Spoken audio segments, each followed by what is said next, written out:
Hello friends, welcome to secret of Samayal. இன்னைக்கு நம்மளோட சேனல்ல நாம பார்க்க போறது இந்த வெயில் சீசனுக்கு ரொம்பவே ஆப்டான ஒரு மோர் ரசம். சமையக்கட்டுல நிக்கவே வெறுப்பா இருக்குல்ல இந்த வெயில் காலத்துல. இந்த மோர் ரசம் செய்ய உங்களுக்கு 5 நிமிஷம் கூட ஆகாது. சட்டு புட்டுன்னு செஞ்சுட்டு ஓடியே போயிடலாம். செம்ம டேஸ்டியாவும் இருக்கும் சாதத்தோட பிணைஞ்சு சாப்பிடறதுக்கு. சரி வாங்க வீடியோக்குள்ள போலாம். இந்த டேஸ்டியான மோர் ரசம் எப்படி செய்யலாம் அப்படின்னு பார்க்கலாம். ஒரு மிக்சி ஜார் எடுத்துக்கோங்க. இதுல ஒரே ஒரு பச்சை மிளகாய் போட்டுக்கலாம். ஒரு 1/2 டீஸ்பூன் சீரகம் சேர்த்திக்கோங்க. ஒரு 1/2 இன்ச்சு துண்டு இஞ்சி இந்த மாதிரி சின்னதா நறுக்கி வச்சிருக்கிறேன், அதையும் சேர்த்திக்கலாம். கூட 2 பிஞ்சு மஞ்சள் தூள். இது முதல்ல ஒரு சுத்து அரைச்சிட்டு அதுக்கப்புறம் நம்ம தயிர் சேர்த்து அரைச்சிக்க போறோம். இந்த மாதிரி அரைப்பட்டுருச்சு. இது கூட நம்ம ஒரு 1/2 கப் அளவுக்கு தயிர் சேர்த்திக்கலாம்.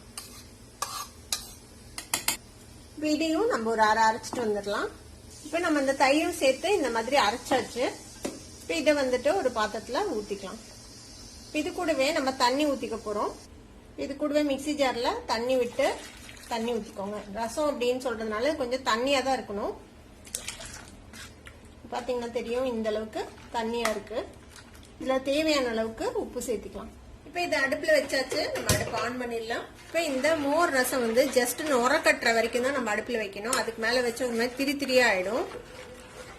நல்லா அந்த உப்பெல்லாம் கலந்து விட்டுருங்க.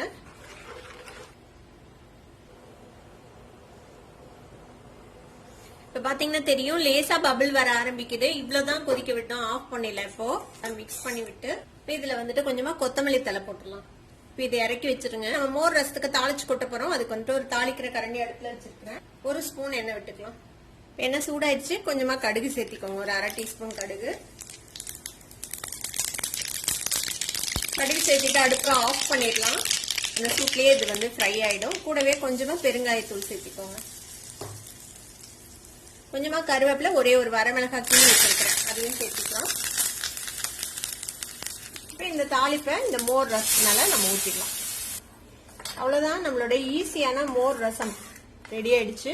இதை வந்துட்டு நம்ம ரைஸ் கூட சேர்த்து சாப்பிடலாம். ஒரு செம்ம டேஸ்டியா இருக்கும். இந்த வெயிலுக்கு ரொம்ப ஆப்டாவும் இருக்கும். ட்ரை பண்ணி பாருங்க. ட்ரை பண்ணி பார்த்துட்டு எப்படி இருந்தது அப்படின்னு கமெண்ட்ஸ்ல ஃபீட்பேக் கொடுங்க. இந்த வீடியோ உங்களுக்கு பிடிச்சிருந்தா சப்ஸ்கிரைப் பண்ணுங்க.